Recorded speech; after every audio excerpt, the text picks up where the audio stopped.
Hey, yo, welcome back to Tactics Talk with Guido. Thanks for tuning in. On this episode, I have a review of the ISM, which is a new Tier 8 Russian heavy tank. So, as usual, we'll do a quick overview in just a moment. We'll look at the tech tree and see how that's changed, because that's important to the ISM. We'll do a comparison with some of its stablemates and peers. We're going to dive into a new section. I'm going to do a quick look in tanks.gg. We're going to look at armor layout, angling, things like that. Take a look at the setup and my crew, a quick look at my stats, how I've done in it so far, and then about 3 examples of gameplay. So let's get started.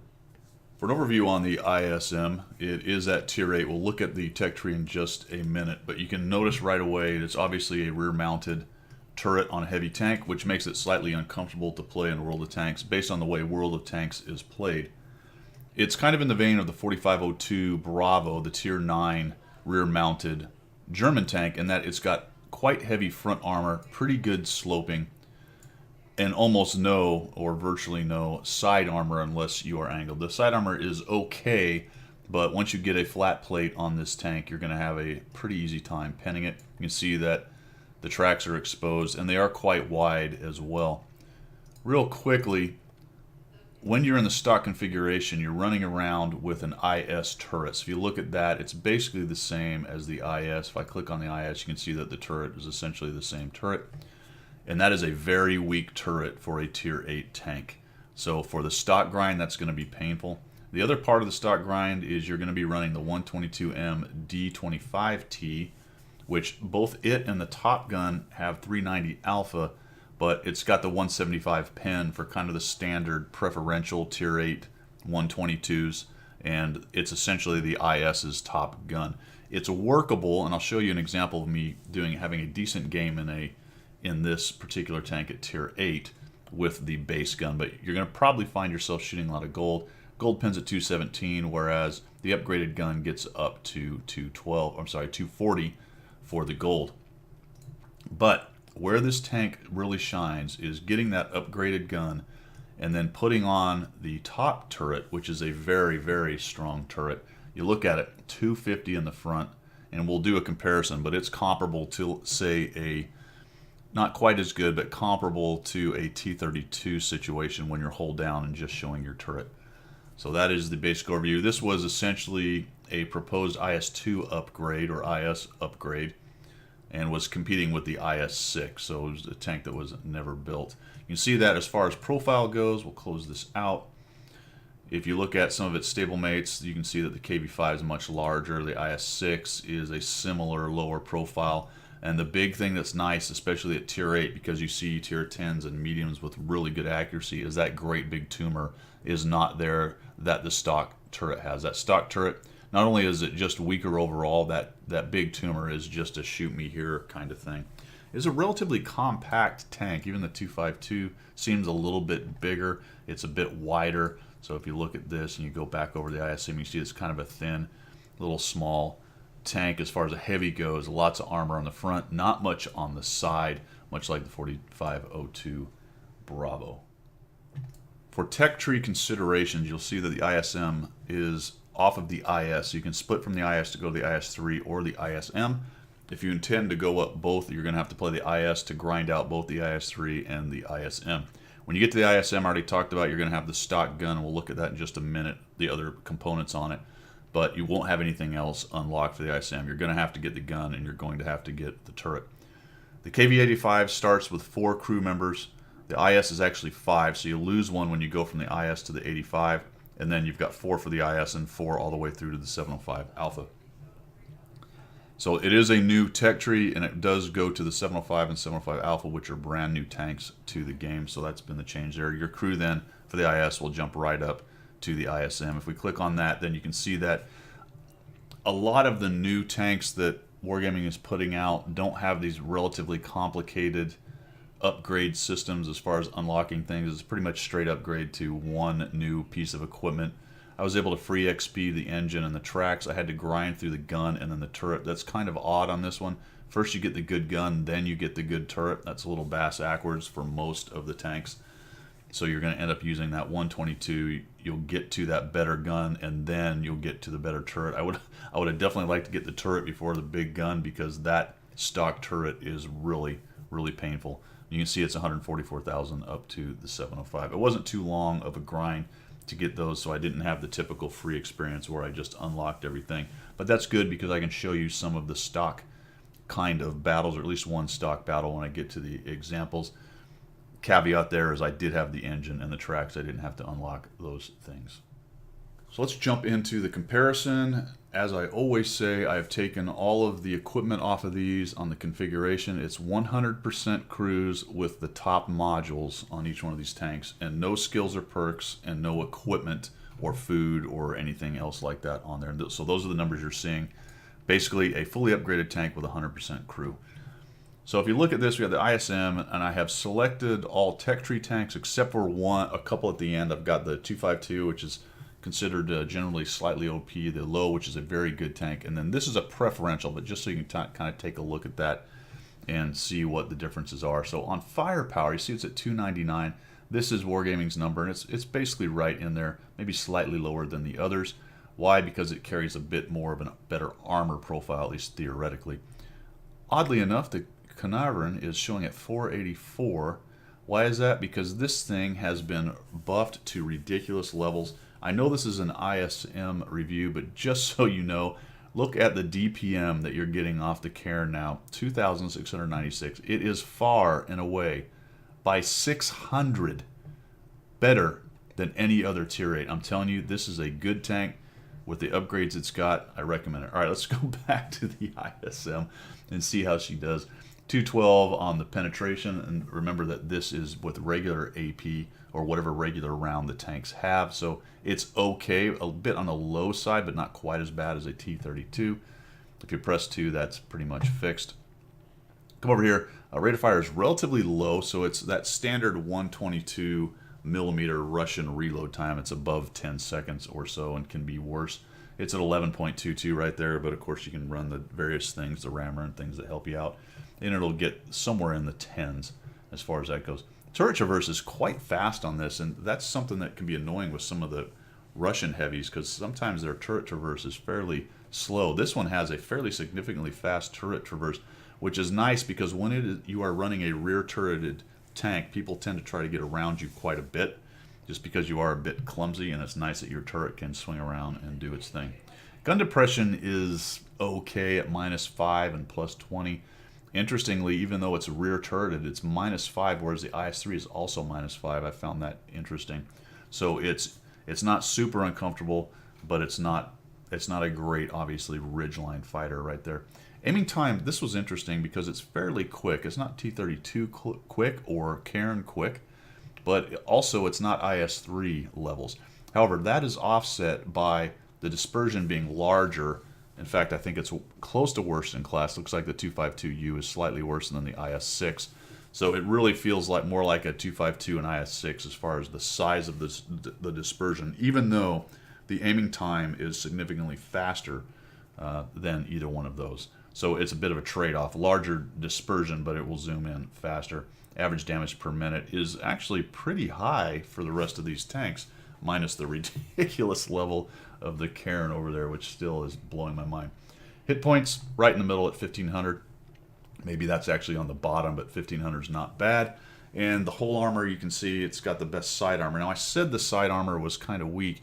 It's great for side scraping, so it will do the side scraping thing, but it's very flat, so it's not going to get much angle for you. Once you flat plate it, it's pretty easy for most tier 8 and even 7 things to go right through it. You can see other tanks are much worse, so this actually makes this tank a fairly significantly good side scraping kind of tank. And here, look at that turret. That's where this thing really does shine. I said it was close to T-32 levels. 298 is really out of control, but 250 is pretty good. Even at the Cairns at 254, the Object 252. So definitely, if you can only show your turret, you're going to end up with a lot of bounces. I go back to the stock IS turret is nowhere near this good. I want to say it's 100. So it fights a little bit different. You're going to eat shots in the turret with the stock turret. For mobility, it's okay. It will do 35. It seems a little more sluggish than that. You know how some tank, even though this says 35, this tank really feels more sluggish than a T-32.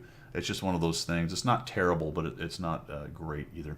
Traverse is enough. Between the turret traverse and the hull traverse, it can spin around and get its gun online pretty easily. Whatever, it's a heavy tank. It doesn't have a lot of concealment. No idea why the IS-6 would be the most stealthy of all these, but it happens to be. View range is a problem. At 350, and there's a lot of 350s here, they tend to be the Russian heavies. If you're trying to deal with end game, late game, digging TDs out, and you don't have a scout or medium around, you're in a lot of trouble. That's going to be a very difficult kind of situation for this tank and signal range. Well, the less said about signal range, the better. Alright, so if I was to hang my hat on something that the ISM did well, would obviously be hold down fighting, side scraping, even the front part of the tank, and we'll look at that when we get to tanks.gg, is pretty good. This is a very bouncy tank as long as you can keep the front end pointed to the enemy, but it is not a very quick and agile tank. Sometimes the fight can outrun this guy pretty easily, and the gun handling is a mixed bag. It's not awful, but you do need to get close to your work. I decided to add this section into my reviews because this is a great site for taking a look at a new tank or a tank that you don't know about. This is the main page. It's tanks.gg. All you have to do is go to the full tank list. We're looking at a USSR tank. Go down here. It is a tier 8 heavy. So I want the ISM, and up it comes. Here's all the information right here. What I want is the 3D model, which is here, and then that's going to go ahead and show you how strong the armor is. It defaults to your gun versus your own gun. All right, so when I put my cursor here, and most of you will know this, but for those of you that don't, it's giving me the chance of a pen and the effective armor. So 207.6 effective armor. It shows me the angle. It shows me what the original armor thickness was, which is 130 on the upper plate and 170 on the lower plate. Oh, by the way, the lower plate is very strong. And then the percentage of chance for that gun, and as I said, it is defaulted to the own gun, defaulted to its own gun essentially. This is good, so that it gives you a good idea of what all those are going to be, the ricochet angles. You can see that this tank actually angles pretty well. The top deck of everything is always going to be weak, so if you can look down on it, that's a good thing right there. What I really like here, though, is you look at the live. So let's take a look at this, and it changes then dynamically as you change the angle of the tank. Notice that this tank does really nicely angled at about that angle right there. Pretty much auto bounce or very low chance of pin. Same thing on the front right here, but realize that there is this little curved spot, so situational weak point. Because you're flat plating this to guys who are looking at you, that can be a big problem right there. So be careful about that curved point right there. A lot of times it can't be helped because you're just trying to give as much angle and everything else. It is a small spot, but that is a problem. And you can see that the turret is just fantastic. Even at an angle, there it gets a little flat plate right there, so that's not helping out too much because it's 160 thick, which is pretty thick.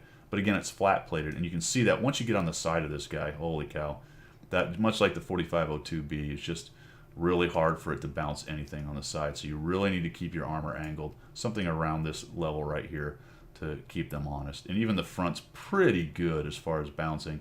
They're going to need a decent amount of pen.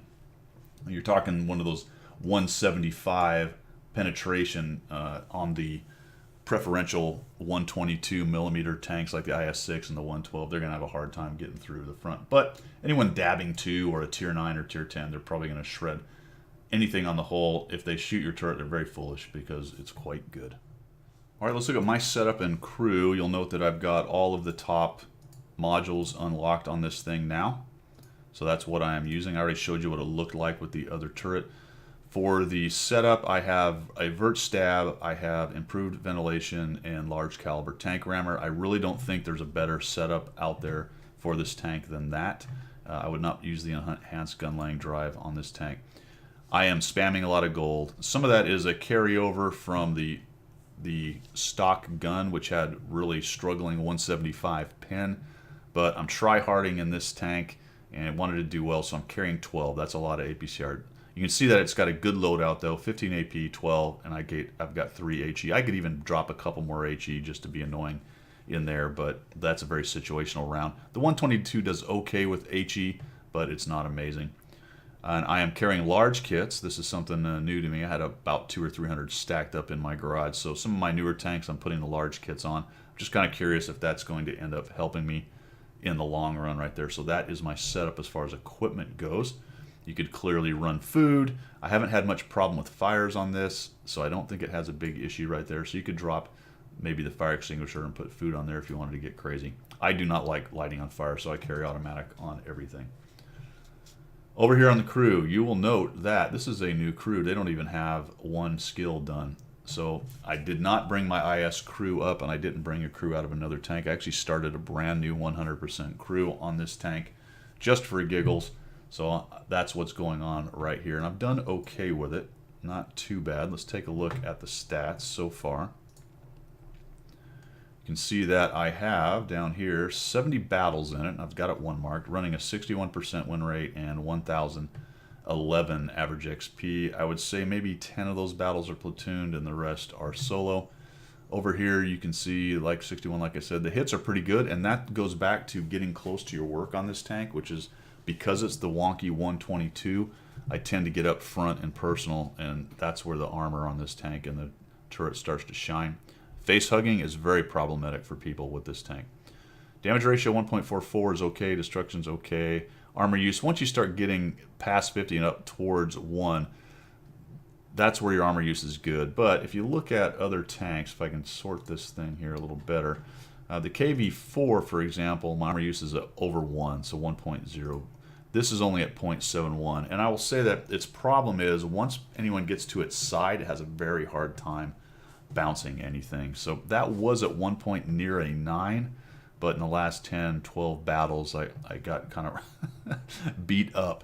So I would say once this normalizes after maybe 200, 300 battles, that would probably be more like 0.8 based on what I'm seeing out of this tank, maybe slightly higher. Average experience is up there, that's good. Average damage is low, that's low for me. If you look at, say, the KV-4, it's at 2,000, the 252 is at 22, the IS-6 is at 21, so just a bit low right now, and I think a lot of that has to do with the stock gun and turret at the beginning was a bit of a problem. Damage received is down there, assistance is at 407, spotted, yeah, I get up front a lot, but it's a heavy, so I'm not really beating the mediums or lights up to that, and I'm at 1.3 on the destroyed. So not too bad overall. You can see that then I was able to get to 1 mark, and that actually happened at 55 battles, so I've played about 15 since I marked that thing, and I'm at 69.91 at this point out of 70 battles. So that's how I've done so far in the tank, and we will go on to 3 examples. For the first example, I'm going to show you basically the stock tank with the upgraded engine and tracks. I've got the stock turret and the standard 122 stock gun with 175 pin.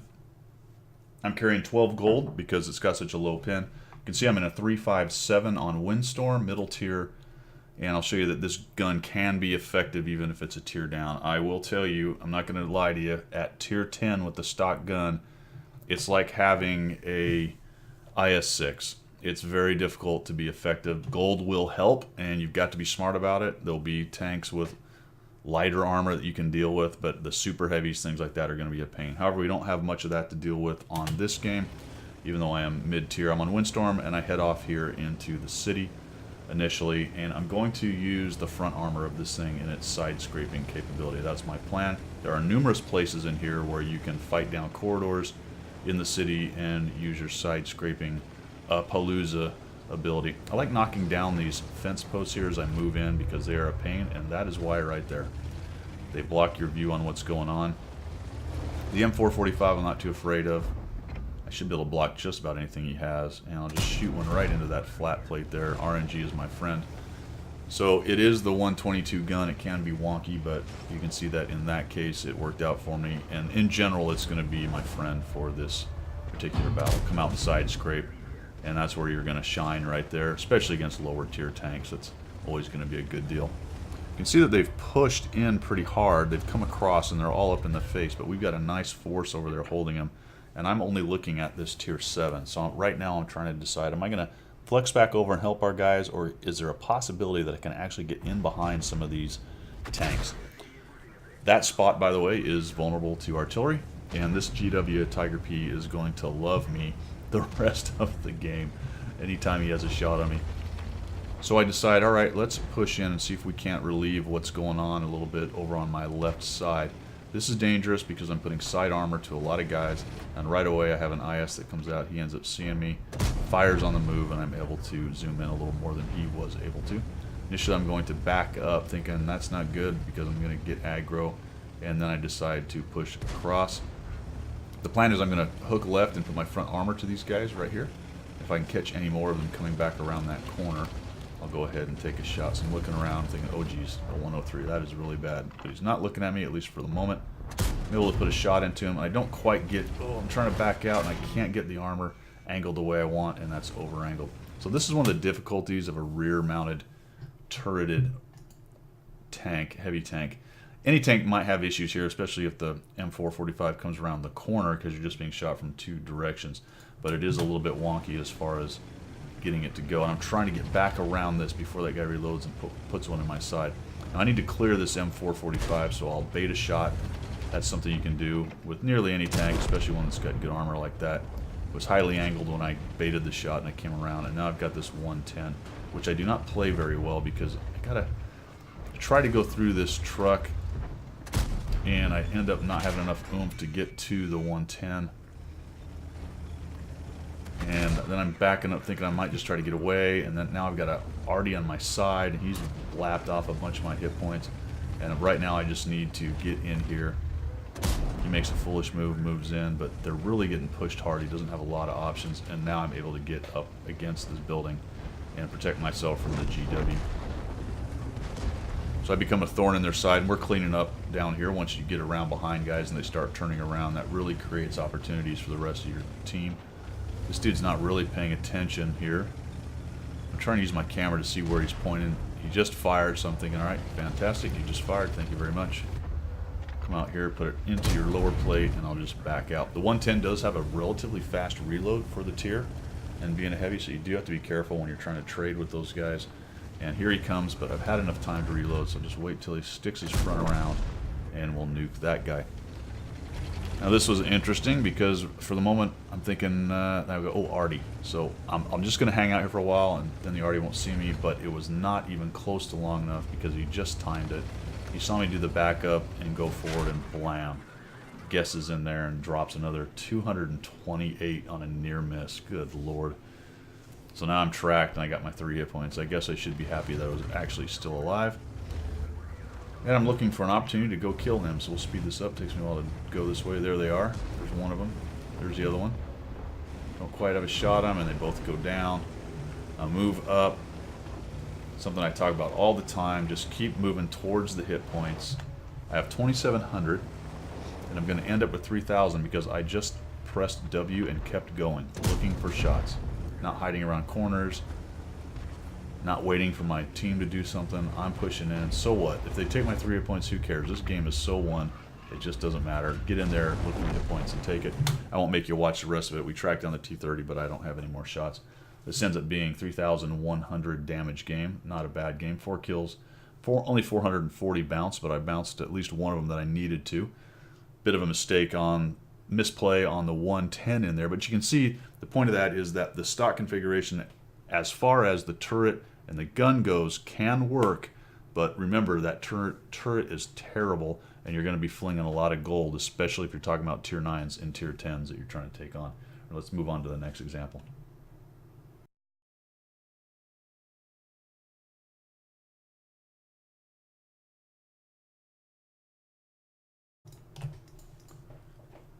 The second example I've got for you is the Top Gun, but still with the stock turret. So I just want to show you how that changes the gameplay a little bit. I am on Winterberg, and on the bottom tier then, in this case, in a 3, 5, 7. Good map for the ISM because lots of roads to point down and side scrape and opportunities and corners and that kind of thing. So not a bad map for it. Just a quick reminder, I'm now sitting at 212 penetration with my standard round, and I'm up to 240 penetration because I've got the Top Gun. The reload is essentially exactly the same. So I'll push up here to the standard heavy brawling corner where a tank like this can shine. Now, it's tricky because it's rear turreted, so there is an issue with you backing out and side scraping and getting in everyone's way. You'll notice a couple situations where that happens. You know, sometimes RNG is your friend. Not only did I hit him, I was able to penetrate through the IS-7's armor right there. It does help that I am shooting APCR, so like the IS-6 and some of the other tanks with APCR, and unlike tanks like the 112 and some of the other tier 8s with the 122 that are running heat as a premium. You can see two of us there with the rear turret. There's an FE behind me. You know, I want to not be backing into his way, so I need to find something better to do with myself. Trying to come around here, looking for shots into people's side. I had one, and now I'm trying to run across, and this is a big old mistake right here. I get... Oh, wait a minute. I made it. Never mind. Come across there, blap him. Thinking of another game. And you see now, it's difficult for a rear turreted guy and a front turreted guy to kind of work together and help each other here. And now I've got this 257. These things are a major pain. Absolutely horrendously hard to fight. E75 is getting hit in every direction. I'm having a hard time side scraping. Holy cow, here comes some guy. Not going to go through that guy's superstructure, but just kind of, hey, I'm here, let him know, and push him back.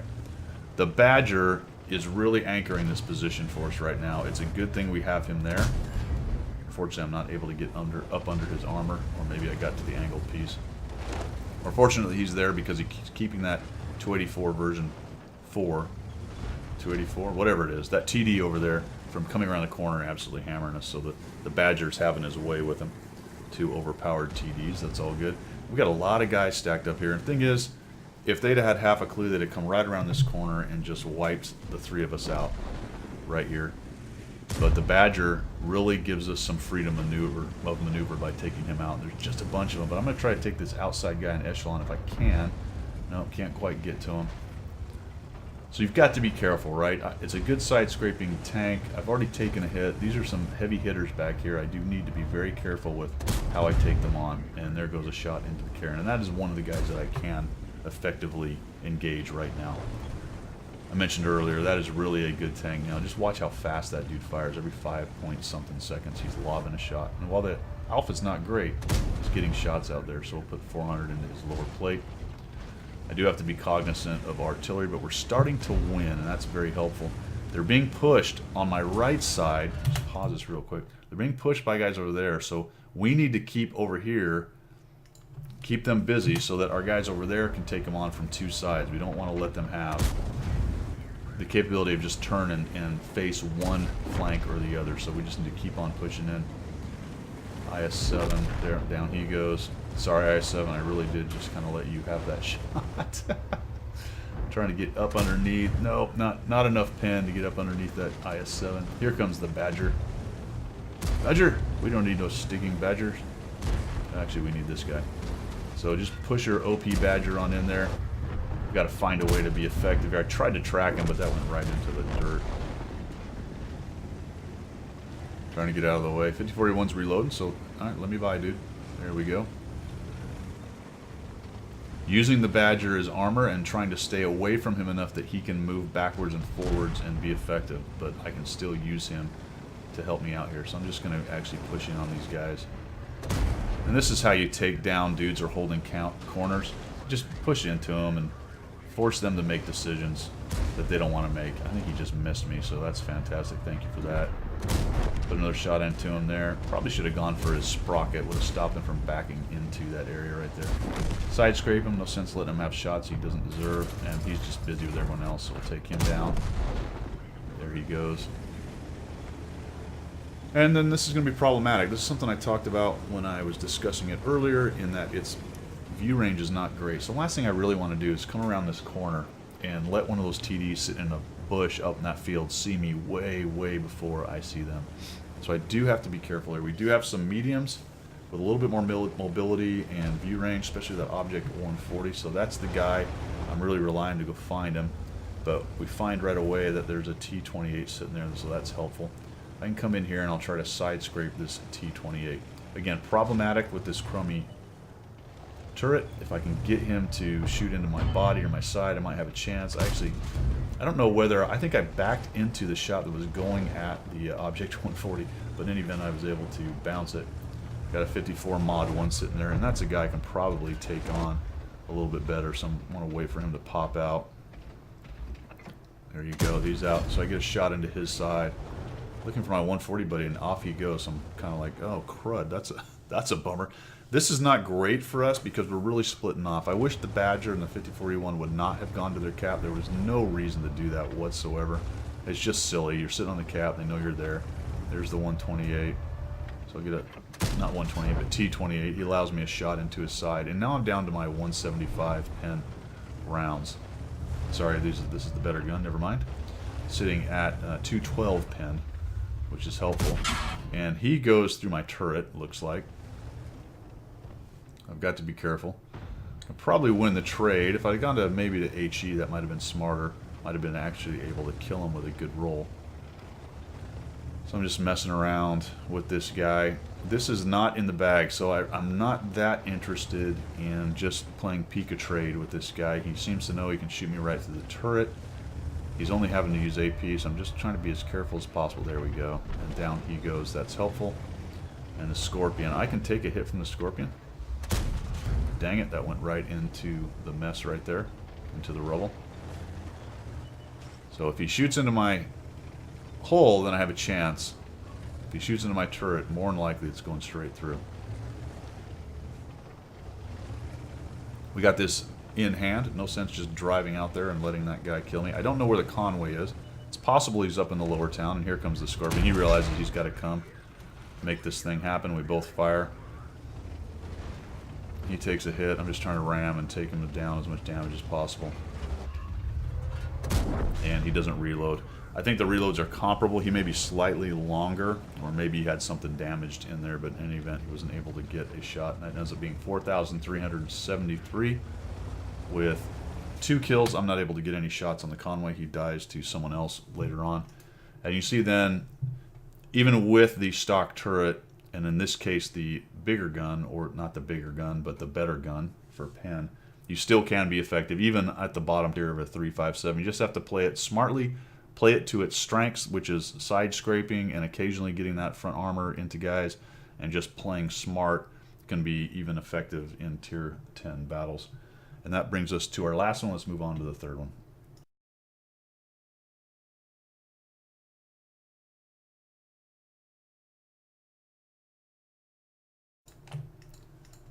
Alright, for the last one, we are fully upgraded now, and I end up having a pretty good game. This ends up being my first ace tanker. You can see that it's very permissive here on Lakeville, because there's only one relatively small artillery, and I'm top tier. There's only 3 8s on the enemy team, and every one of them I should be able to handle, really no problem. So the danger for me is getting swarmed. If I get really over-aggressive, that's the biggest danger. But if I can keep the front armor of this thing to the bad guys, I'm probably going to have a pretty good day, and I actually end up having a pretty good day. We've spawned down onto the south side. It is an encounter mode, and I'm headed straight for the city. So hot IS in the city. Should we sing it? No, we're not going to sing it. Watching the middle, 2801's pushing in. We got a Su 100 M1 over there. You can see I am fading as far south, even so far as to go up on the side of the hill just a little bit. Every inch counts here, depending on their view range. Binocs, if they have optics, cruise, all that stuff. Sometimes you can even get spotted that far up. And also how far they come down the road. I didn't even see that comment in the bush, so I wish I had not rammed him, but I did, and off he goes. So the plan here then is to just take what is clearly one of the more effective tanks and get into the town and just brawl with whatever's there. I'm paying attention. I've got the KV-3 over on the other side, A43, AT-8. That's all kind of small stuff. Glad the KV-3 is not going to the city. That's helpful. But I still haven't identified the rest of them. I'm assuming the Scorpion's probably sitting up on the sniper spot, as well as the mill or whatever that is, Dicker Max, potentially.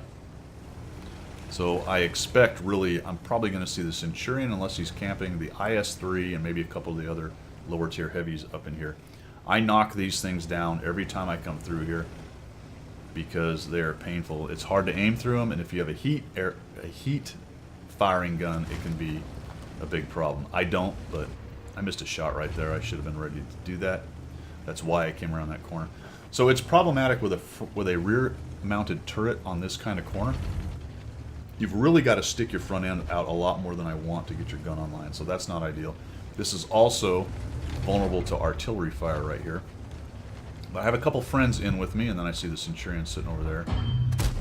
And I end up coming... I hit the top of his angled armor and just at an auto bounce kind of angle. I didn't quite get down far enough where I needed to. And so he's messing around. See if we can put a shot into him. There we go. That got a little lower where I needed to be. There's KV-85 there. IS-3. And now I'm just going to use that front armor. So this is just bully time. I'm just going to come in there, start bullying. There's a bounce. KV-85 is going to have a really hard time penning me. However, he is look up to my lower plate there, and he's flat plating it with the angle a little bit, so that is problematic. Actually, that's an ill-advised shot. I shoot right on his highly angled armor and bounces exactly as I would expect. I get a bounce off of him, and you can see that with that angled front. It does a really nice job of bouncing. That was just a bad shot. It looks like it went into the ground potentially, or maybe I bounced, I don't know. I bounced the Tiger, so I haven't taken a lick of damage yet. Take that guy down. And just basic bully kind of action. Now here's the side, right? And this dude's shooting APCR. He's not doing a whole bunch of damage to me, but he's able to just easily go right through the relatively light side armor of this thing. Come up forward here. I really need to get rid of him, but I figure my friends will. And now I've got the Centurion. He's up here. Put a shot into him. And again, look at that front armor. Just really handling this guy no problem. Put a little more angle on it. No idea why he's not moving. Is he trapped? I don't know. And there goes someone hammering me. Centurion finally got a shot in through there. That was a 380. Oh, that was me. Never mind. Sorry. But he did get a shot in on me. 245. Tracks me again. And come around this corner. I was thinking about taking him out, but this guy was really bad, so I figured, you know what, let's take more hit points out of this game. Let's get this Tiger 1. The Centurion's having a really hard time penning me. I'm just going to angle up right here to him, and I can spin either way if I need to, if he comes around the corner. Another shot into that Tiger, just really abusing that poor Tiger. And the Centurion's showing no interest in coming around and doing anything. To be quite honest, me and the guy in here with me, the FV, could have just been taken down a long time ago. Not enough to kill the Tiger. He's tracked in, just sitting there staring. You can see that nice side scrape capability of this tank, even against a high pen gun like the Tiger, and I'm able to take him down. So just really, really good at side scraping. There's the artillery. I knew he'd show up eventually, and guess what? It lit him up. So I'll just wait till I'm reloading. Goodbye to the artillery. 2801 is right there. Not even really afraid of him penning me at all. Wait till I'm reloaded. Put a shot into him. And down goes the Centurion. So just that guy, so passive right there. To some extent he had a couple guys keeping him honest, but instead of coming around and taking shots on me when he could, he just sits there the whole time. Now I'm going to go this way because I figure there's a TD, at least one I haven't seen. There's the 100 M1, the Scorpion. The other one is probably sitting up closer to their cap at about D or so on D4. I'm just going to come around here, put my front armor to this dude, and track him. And I make a mistake right here because I am not unlit for long enough. I want to get back across. I take the chance I'm not going to get hit, but man, the Saint Emil drops 426. That really hurt my chances there. I'm going to take a shot in here anyway. 3,250. Take a look. Can't quite get to these guys, so they're actually further back. So the plan now is I'm going to go ahead and try to meet them up on top. More than likely, they're going to try to come across here and get up into the back, or maybe have a guy sit here and another guy come down and scout around the edge. So this is the problem. So I'm going to come up to the top, avoid getting shot by that Emil, and come all the way across here, and then start looking down here and see if I can't find them, or see them maybe trying to infiltrate up through here. Good on the FV, who actually, I meant to send a GG to this guy, down to a one-shot, but he's following me, right? So between he and I, we should be able to take the rest of these guys down. It's a 2v3. We have two of these TDs moving in. This is problematic here. If I get too much in the open, I can take shots on the side, so I'm just going to come around here using these buildings. I'd like to get to this next building if I could. I can shield myself, and oh man, I find the Scorpion G, who misses, which that's fantastic. The FV gets it. He's right in on that guy. puts a shot in, is not able to kill him. There goes the Scorp. Auto aim, and down he goes. So we chase him down. Don't want to back up too much because I might get sniped by the guy from the road. He's clearly right now looking for a shot. And here comes the 100 M1. He goes low. So like I said, I was worried about maybe one trying to get down low there. So I'm just going to come around this way and look for a shot on his back. I do have to be wary of a mill. So I put the front armor towards the mill and I go looking for the shot on the 101 or the 101M. There he is. He doesn't really see me. Put a shot on him. And now I'm going to back out of here. I'm just going to keep on back. You know that Emil's trying to move forward. If he doesn't have a shot on him, there he goes. He took a shot, ended up missing. And since I know he's shot, I'm pushing hard back this way. We both know where the 100 M1 is, and I want to support the 4202. I don't want him getting killed if I can avoid it. We'll come back this way. The Emil's well out of position over there. He can support if he can get a shot through one of these little cracks in all these buildings, but right now we've got the advantage. If we can track down this 100.1 while he's trying to maneuver in a city, he's in big trouble. So come around here, front armor as soon as possible. There we go. End up bouncing him. Down he goes. And I may have actually come around that at just a little more angle than I wanted to, so may have got a bit lucky right there. Pausing here because there is an avenue to shoot up this road. I'll force him to guess if I see me lit the whole time.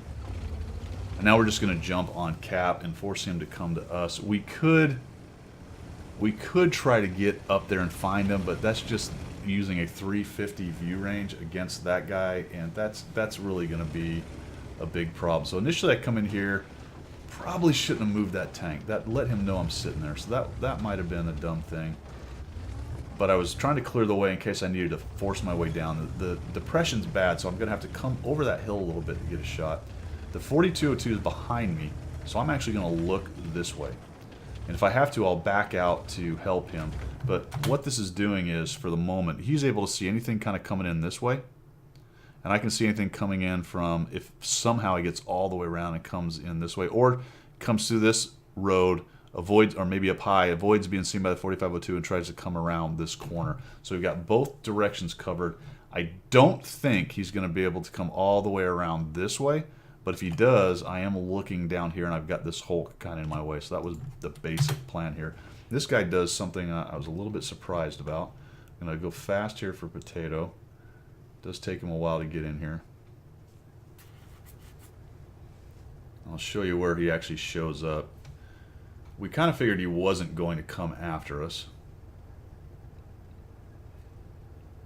Keep on trucking, keep on trucking.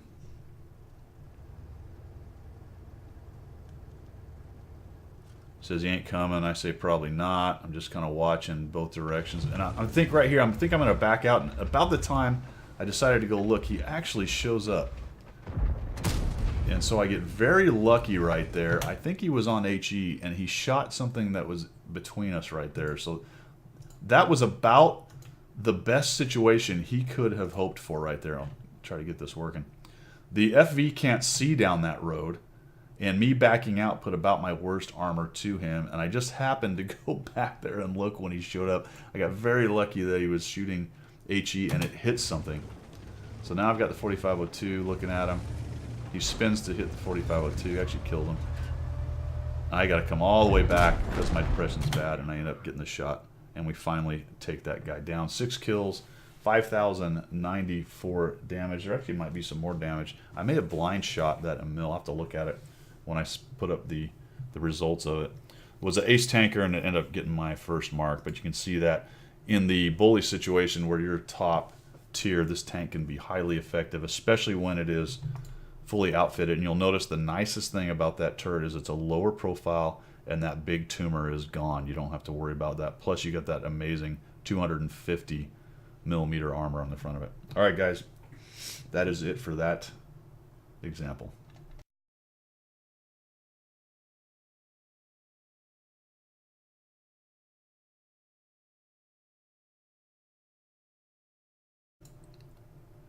That is it for the review of the IS-M. This tank initially I was not very jazzed about when I had the stock turret and the stock gun.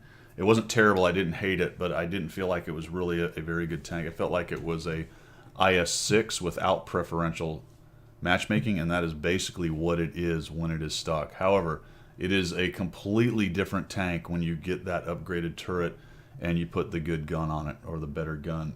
It is well capable at tier 8. In fact, it's one of the stronger tier 8s as far as frontal fighting goes.